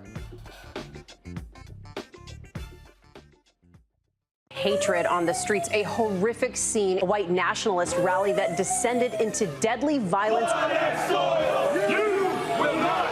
White people are losing their damn minds. As an angry pro-Trump mob storms the U.S. Capitol, we've seen shooting. We're about to see the rise of what I call white minority resistance. We have seen white folks in this country who simply cannot tolerate black folks voting. I think what we're seeing is the inevitable result of violent denial. This is part of American history. Every time that people of color have made progress, whether real or symbolic, there has been what Carol Anderson at Emory University calls white rage as a backlash. This is the rise of the Proud Boys and the Boogaloo Boys. America, there's going to be more of this. Here's all the Proud Boys, guys. This country is getting increasingly racist in its behaviors and its attitudes because of the fear of white people. The fear that they're taking our jobs, they're taking our resources, they're taking our women. This is white fear.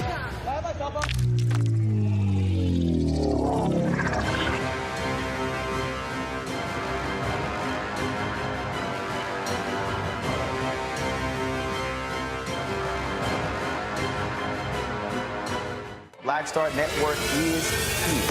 Oh, no punch! I'm real revolutionary right now. Thank you for being the voice of Black America. All momentum we have now, we have to keep this going. The video looks phenomenal. See, this difference between Black Star Network and black-owned media and something like CNN. You can't be black-owned media and be scared. It's time to be smart. Bring your eyeballs home. You dig? Hey, what's up, y'all? I'm Devon Frank. I'm Dr. Robin B., pharmacist and fitness coach, and you're watching Roland Martin Unfiltered.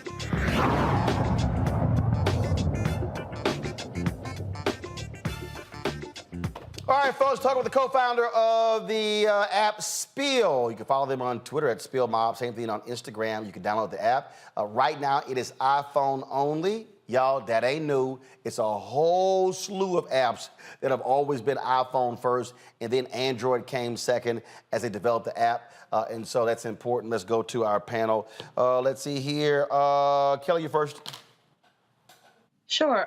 First of all, thank you for even creating this platform. I absolutely love it. I'm on it all the time. Actually, I check that now before I even check my Twitter because I love it so much.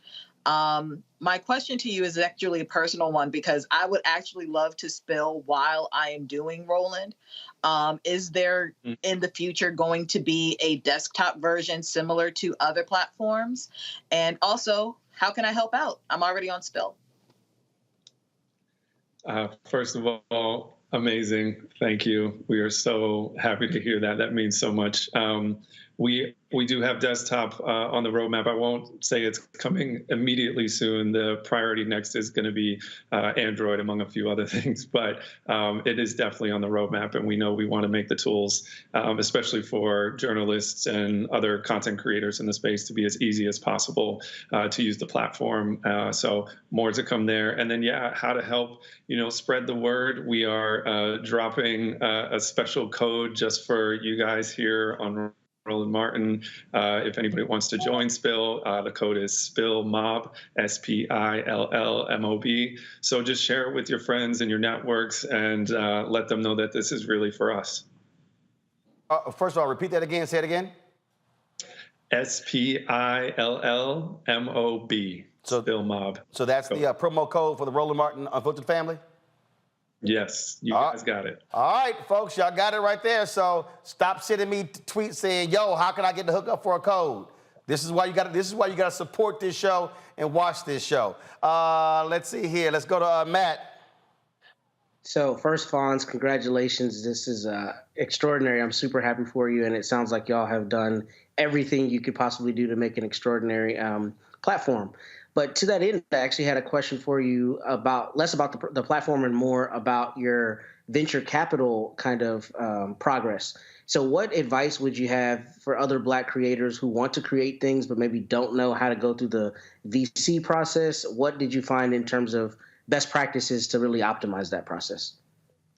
It's a great question. This is my first venture-backed startup, so I had a lot of the same questions when we began, and I think it really does underscore the importance of Black-owned media networks so that we can tap into the incredible emerging Black tech community. We're happy to share some information. In fact, if you guys pop on Spill, we'll share some of this after the show. But yeah, I reached out. I was just fortunate enough to be in the circles, having joined Twitter. I would have known no one in the venture space, but I reached out to other Black employees at Twitter, and I was just like, how do we do this? And my co-founder has an incredible amount of experience in fundraising, and that was really how we began. But it really underscores the importance of these networks that if you don't ask, and we're available again on Spill, you can hit us up. You will never know, and we need to distribute this information amongst our community. But there are incredible funds out there. I want to shout out Mac Venture Capital, our lead investor, who it's Black owned. They support macro films as well. There's an incredible network of, again, Black owned firms or, Black VCs who are out there and looking for us. And if I can, offer any advice just for people thinking about starting something or building something, do it. Just do it. The only difference between you and anybody else you've seen out there is audacity. That's the one message I would love to pass along, because that's how we got here. All right, then. Michael. Yes. Hey, Alfonso, this is fantastic, and I'm trying to sign up right now. Now, did you say that this is only for iPhone users? Because it's in my Google Play Store. Is it available on Android? It is not. So thank you for calling that out. Okay. There are some imposters out there. So just so everybody knows, we are not on Android yet. We're working on getting that taken down. But yes, just for iPhone only right now. But we will have Android as soon as we can get it out. Okay, so very quickly, I have 1 million followers on my fan page and 66,000 subscribers on my YouTube channel. If I were to buy an iPhone, are there easy ways that I could market and bring those subscribers over to Spill? It's a great question. Yeah, for right now, we're actually working on a QR code that anybody who can zap it. So when you create your profile on Spill, this is to come. But if you just post that QR code, anybody can join Spill and automatically follow you. That's something coming down the pike that we're working on. So more to come in that realm. We know that's a priority for everyone who's trying to migrate their audiences over. But I would venture, based on the growth that we've seen over the last weekend, there might be a lot of people who already know you over there. Right. Yeah, the African History Network. Okay, we'll talk. I'll get your number from Roland. We'll talk. So in terms of, and again, the reason we have this Tech Talk segment where we feature African Americans who own technology platforms is to introduce folks to many folks who don't even realize some of these things exist. And the thing that I'm always talking about is a lot of people just really have no idea, no clue what it means to actually launch a business, to build a business. Pre-COVID, there were 2.6 million Black-owned businesses in America. 2.5 million had one employee. And so the reality is only 100,000 of our Black-owned businesses have one employee. And so just talk about why it's critically important for you to temper expectations, also to temper the urge to grow, to ensure that you don't blow up, you aren't great for 3-6 months, and then all of a sudden you're out of business because you ain't got no money.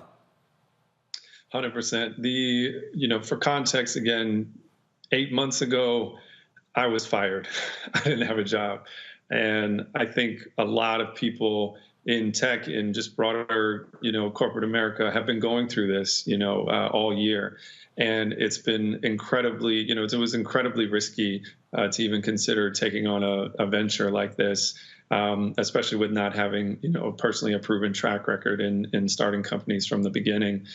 And what we've accomplished to raise $3.2 million to have built a beautiful platform that works and is unlike any other social experience I believe that has ever existed before, to be #1 in the Apple App Store in the social applications section, ahead of WhatsApp, ahead of Facebook, and to be mentioned in the same, as a competitor already to a $1 trillion company's new product, it's just remarkable.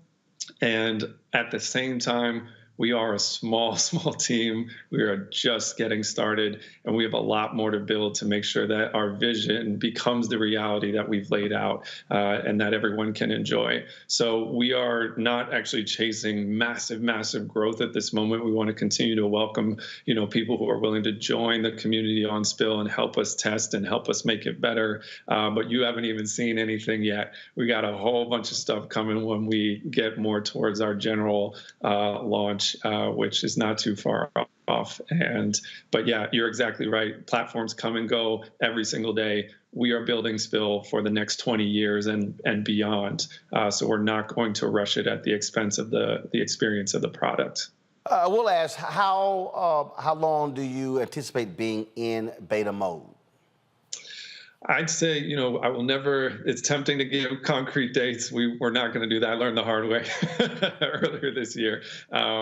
I would say we're going to be in beta mode as long as we need to be in beta mode, and we are going to be, but we're moving as fast as we possibly can, of course. We are, to have built the platform that we have, to even be in beta in less than 5 months is truly remarkable. So expect, stay tuned with us, stay close. You've got the code, build with us, and we'll have, I'm sure, a lot of exciting announcements to come later this year.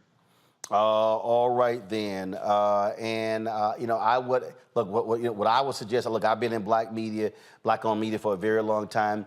To me, I'm a firm believer locking down the base, and so I think it is also critically important for you guys targeting black radio, black newspapers. Again, letting folks know, because the reality is, and I just know this from experience with a lot of our companies that we featured. Look, the dollars y'all raised at $3.2 million, look, you got to keep that in the company. It's very difficult trying to compete against these trillion-dollar companies when it comes to marketing as well. And so that's why word of mouth and growing organically. And a lot of people out there, and again, everybody, I love it how everybody and their mama is a business expert who gives y'all advice, and they ain't never opened a damn business. But we just crossed, the 1 million threshold on YouTube. We're growing our app, and so the reality is we've done virtually, no dollar spent on advertising because, frankly, we didn't have the money. And so growing organically is so much more important, because once you go down that road of dropping crazy money on marketing, then you're like an addict, and you're just going to keep dropping it. So I think the way y'all are doing it is absolutely smart. And the only advice that I would give all the people who are haters is let them keep chirping, and then just keep building, because they're going to always be there running their mouths. Mm-hmm. I appreciate that, Roland. I appreciate that. And congratulations on the 1 million threshold. That's incredible. Appreciate it, Alfonso. Thanks a bunch. Folks, as he said, if you're looking for the code in order to download the app Spill, it is Spill Mob, okay? And again, they're on iPhone. Android folks, calm down. It's not our fault you got an inferior phone. But again, they're going to be on Android very soon. And remember what he said. If you see Spill right now on the Google Play Store, that's a trash, BS, imposter app. Do not download it. They are not on Android. Be sure to spread the word. I'll be sure to post that on social as well. Alfonso, thanks a bunch. Good luck. Thank you so much, Roland. We'll see you on Spill. All right. Yes, indeed. All right, folks. Let me just say this here, and I'm gonna reiterate this because it needs to be said. I love black people. I fight for black people. I've spent more years in black-owned media than any other platform. But one of the things that absolutely drives me crazy is when I watch black people launch something, and then other black people bitch, moan, and complain and tear it apart. And I watch us give white creators loads of runway to make mistakes. It angers me when I hear black people say, ooh, I once hired a black electrician, it didn't work out. I've hired a lot of white people who didn't do some stuff right. I didn't go, well, I ain't never hiring nobody white again. We can be our own worst enemies. We can be the biggest critics of our own people when it comes to something. I literally watched this with Isaac Hayes and fan base. Folks were saying, you don't have this, and you don't have that, and you don't have this, and you don't have that. They were literally comparing a black-owned, black-created app that at that point had raised about $3 million to an app over here where 500 million to $1 billion have been invested in. Let me explain something to y'all. If you can drop 500 million on developing an app, and you've got 100 engineers, and you've got marketers, and you've got all these different people, but then over here you got a team of 10 or 15, that ain't hard to figure out. So what I'm gonna ask is, I'm gonna sit here and I'm gonna ask a lot of our folk to literally shut the hell up. Allow the Spill team to methodically build. Because a lot of y'all who running y'all mouths, y'all ain't never built shit. You ain't never spent your own money. You've never built a business. You've never hired, you've never fired. And then when you're putting your own money into something, your ass is on the line. Your family's well-being is on the line. So it's real easy to sit in the comfort of your home and say, well, they should be doing this, they should be doing that. But you ain't never built nothing. So let's praise Spill Mob for what they've done and watch them grow. Let's praise Isaac Hayes and fan base for what they're doing and watch them grow. And let's give them the same runway to be able to make mistakes and correct them as we did Facebook, as we did Twitter, as we did Vine, as we did Snapchat, as we did TikTok, as we did Instagram, as we did Clubhouse, and as we did LinkedIn, and I can go on and on and on and name you all of these apps and tech companies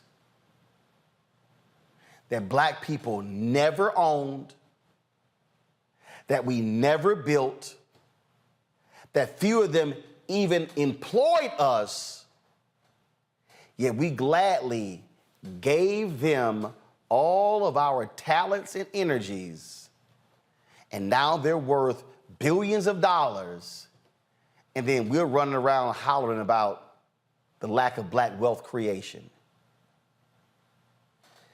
If all the folk out here, if you download Spill, they grow. They become valuable. If everybody watching or listening downloaded fan base, they grow. They build. And when they grow and build, they can raise more money to get better, to improve the product. And then all of a sudden, we're now competing on an equal playing field. Just be mindful of that when you start running your mouth criticizing some folks who actually had the courage to create a product that serves the interest of black folks. I'll be back on Roland Martin Unfiltered on the Black Star Network.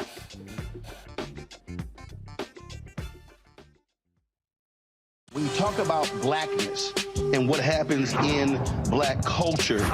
We're about covering these things that matter to us, speaking to our issues and concerns. This is a genuine people-powered movement. There's a lot of stuff that we're not getting. You get it, and you spread the word. We wish to plead our own cause. Too long have others spoken for us. We cannot tell our own story if we can't pay for it. This is about covering us. Invest in black-owned media. Your dollars matter. We don't have to keep asking them to cover our stuff. So please support us in what we do, folks. We want to hit 2,000 people, $50 this month, raise $100,000. We're behind 100,000, so we want to hit that. Y'all money makes this possible. Checks and money orders go to P.O. Box 57196, Washington, D.C. 20037-0196. The Cash App is $RM Unfiltered. PayPal is R Martin Unfiltered. Venmo is RM Unfiltered. Zelle is Roland at RolandSMartin.com. My early days on the road, I've learned, well, first of all, as a musician, I studied not only piano, but I was also drummer and percussion. I was all city percussion as well. So I was one of the best in the city on percussion. There you go. Also studied trumpet, cello, violin, and bass, and any other instrument I could get my hand on. And with that study, I learned again what was for me. I learned what it meant to do what the instruments in the orchestra meant to each other in the relationships. Right. So that prepared me to be a leader. That prepared me to lead orchestras and to conduct orchestras. That prepared me to know, to be a leader of men, they have to respect you and know that you know the music. You have to be the teacher of the music. You have to know the music better than anybody. There you go. Right, so you can't walk in unprepared.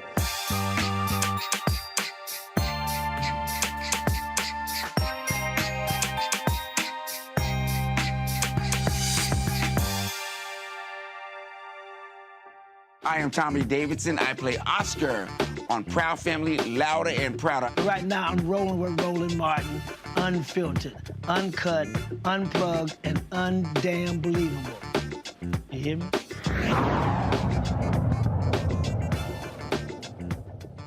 Do y'all recall the viral video of a black girl trying to get her diploma, and she did a little dance, and the principal decided not to give her a diploma? Well, guess what? That principal, she's out. Lisa Messi, the former principal at the Philadelphia High School for Girls, was replaced following a public outcry calling for accountability.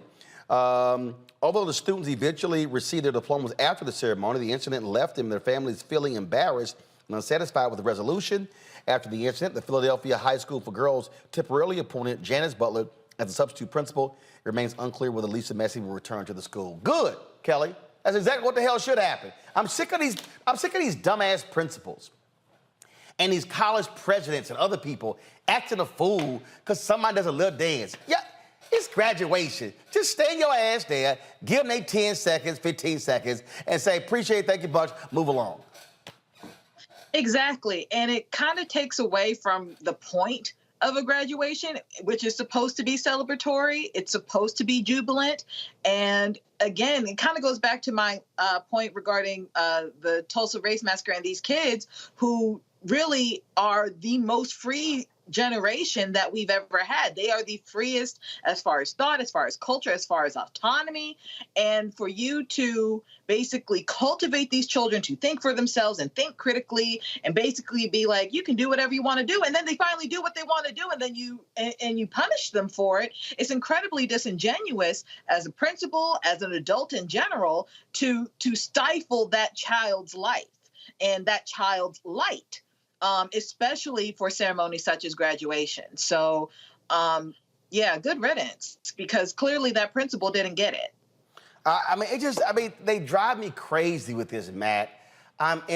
We had one video that we showed where they actually had cops at the graduation snatching folks for celebrating. That's stupid. I mean, it's stupid. People should be able to enjoy it. It's a momentous occasion in their lives, you know, and honestly, it's not like anybody's going to remember if they violated decorum. And all of that is really, to use the term gatekeeping, I mean, it's this idea that you can't even express joy, happiness, pride in your accomplishment unless you do it in the way that we prescribe and that we sanction. And that's stupid. So, I mean, it's dumb. This principal should not have wasted her time on this, and she's gone for a good reason. And I hate that this kind of thing happens. I think people should be able to enjoy themselves. I mean, when my kids graduate, I'm going to be there with an air horn. Mark my words. Look, now I'm gonna show you this here, Michael. So first of all, it came from a personal video on YouTube. So I'm gonna need my Grambling people to do me a favor. I'm gonna need y'all to get me a real quality copy of the commencement speech I gave at Grambling 12 years ago. I got the audio version, but I need the video version. But this is the cell phone video that was shot by somebody who was in the audience. And so let me tell you what happened, Michael. So the then president, he comes up and he, first of all, he says that, you know, graduation is a solemn occasion. And then they give the whole speech asking people, you know, not to, you know, make lots of noise and withhold your applause and, you know, all that stuff that they, you know, always do at graduation, which makes no sense to me. And by the way, I hate pomp and circumstance. I'm like, can y'all jazz that sucker up, please? In fact, when I did the Lamont Owen graduation, the brother was playing the piano. I said, hey, can you blacken that up? I need you to put some stank on that pomp and circumstance. He did.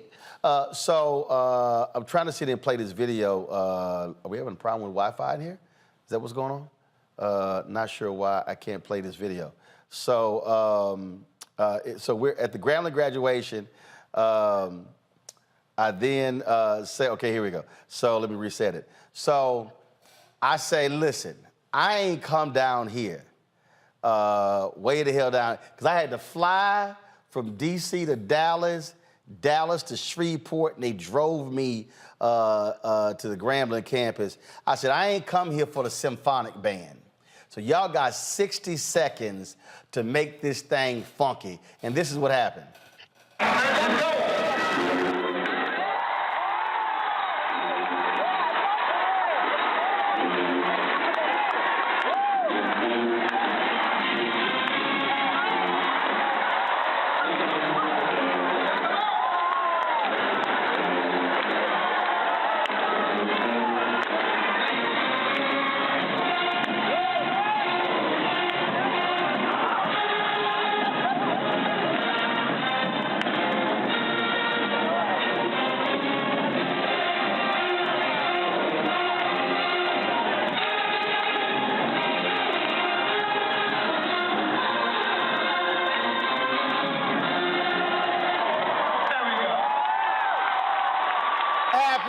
Michael, I was like, y'all got to make this thing funky.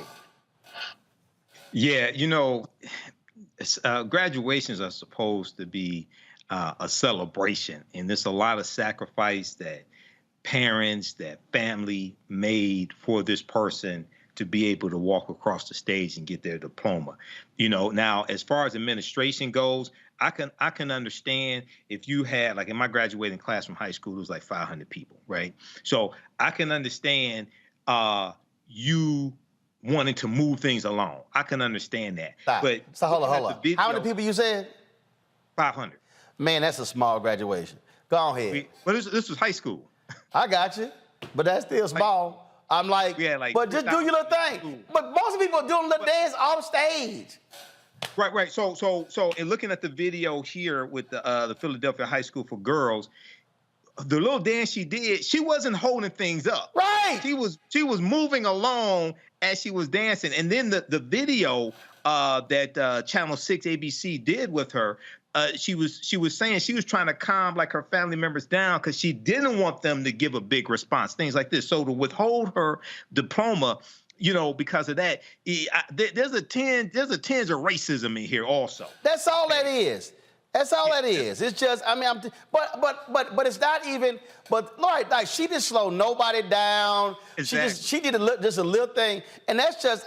But the problem is when, again, this is the basic thing. When we act like it's supposed to be a party. There are people who are walking across these stages who literally are first-time graduates. Yes. They first-time graduates. And I can't stand, listen, somebody put in the chat, they said Roland just took over graduation. Listen, my ass, the speaker, I got commencement speaker rights. And so, what gets me is when people don't understand the moment. 8 years ago, I did South Carolina State graduation. Now, they were going through some issues, some financial issues, all kind of stuff.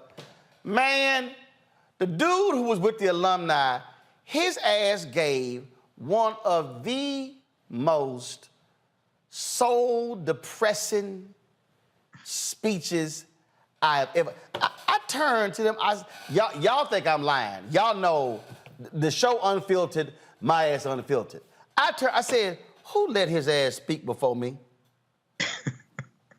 I said, man, this is a graduation. I said, this man just threw a whole wet blanket over this joint. Well, so when I got up there, same thing. I said, hey, this is a celebration. This is a graduation. Same thing. South Carolina State, I'm gonna need y'all to send me a quality copy.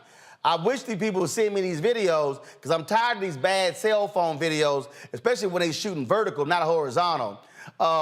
But here was somebody, look, I told them to the South Carolina State band, hey, it's graduation. These folks went broke making sure these kids come through school. Let's rock this joint. I said, graduates, y'all ain't got to sit here and being all bougie and sedity. Nah, let's go and enjoy graduation. Go to iPad. Hey, come on, hey! That's it! Yeah! Hey! Get it, boy!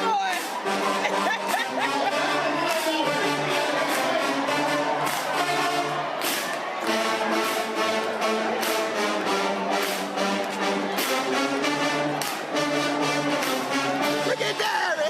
Look at Derry! Look at Derry!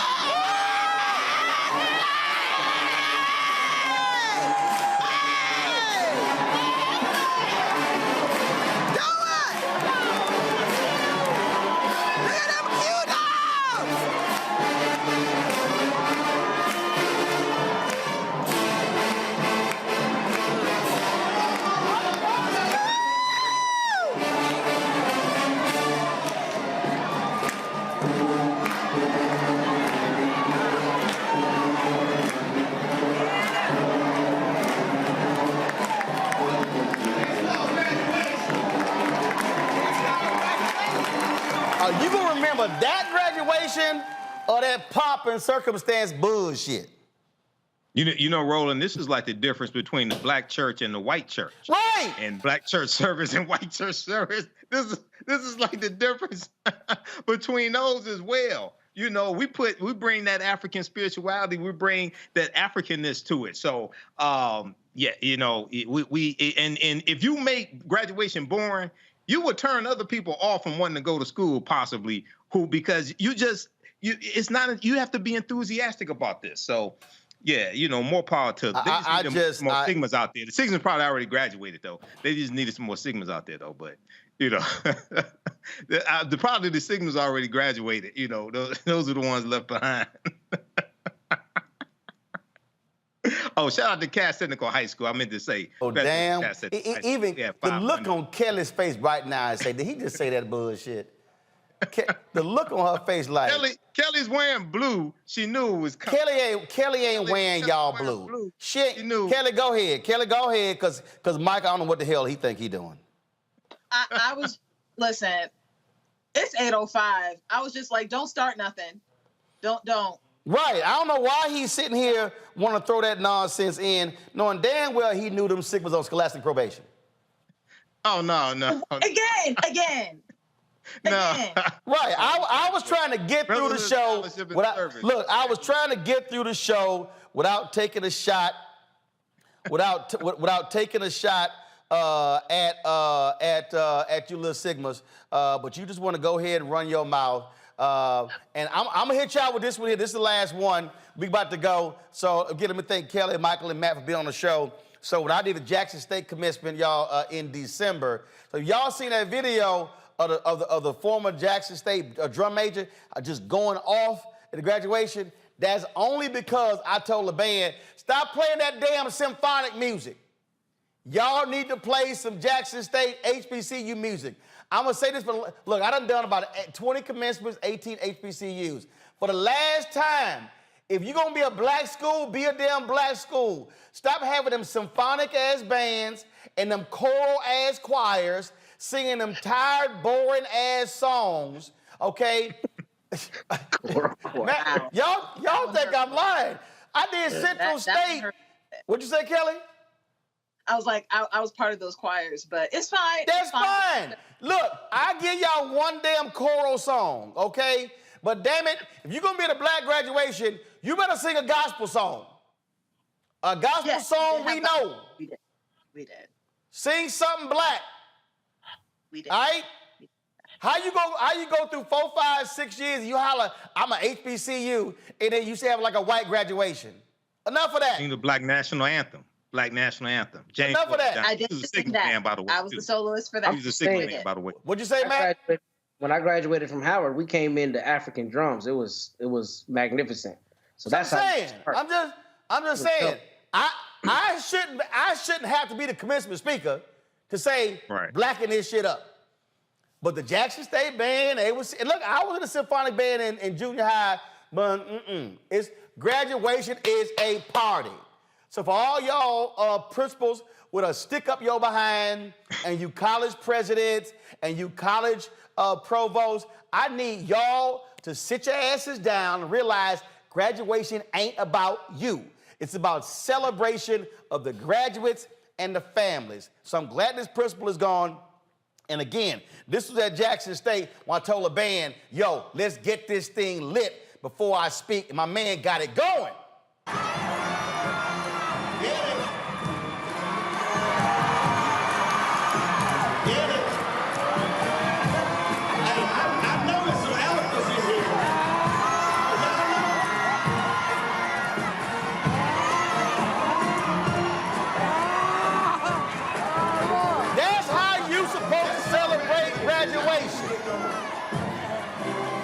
Letting y'all know, you invite me to be the commencement speaker, we gonna bring the funk. Kelly, Michael, Matt, I appreciate it. Thanks a lot, y'all. We got to go. Tomorrow on the campus of Cramden Auditorium, they're going to have the celebration of life for Dr. Bill Spriggs. Normally, on a day like today, when the jobs report came out, Bill would be one of the folks we will call to be on the show. Bill passed away a couple of weeks ago. Certainly saddened by that. Bill Spriggs was an amazing economist. He was, of course, someone we often called when it came to issues of economics. And so this here is the flyer here. And so, remembering labor economist William Spriggs, celebration of life, and it's going to take place on the campus of Howard University, Cramden Auditorium, tomorrow. Doors open at 10:15. The program begins at 11 a.m. And so, if you are in, and I'm not sure if they are live streaming this, and so we're going to reach out and try to find out if they're going to be live streaming this. And so if they are going to be live streaming this, we're going to carry this on the Black Star Network. Bill was an amazing guy. We love Bill dearly. He, of course, was a friend of this show. We're saddened by his passing. And so his celebration of life will take place tomorrow. Folks, that is it. Y'all take care. Have a good one. I'll see you next week on Roland Martin Unfiltered. Holla!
Black Star Network is here.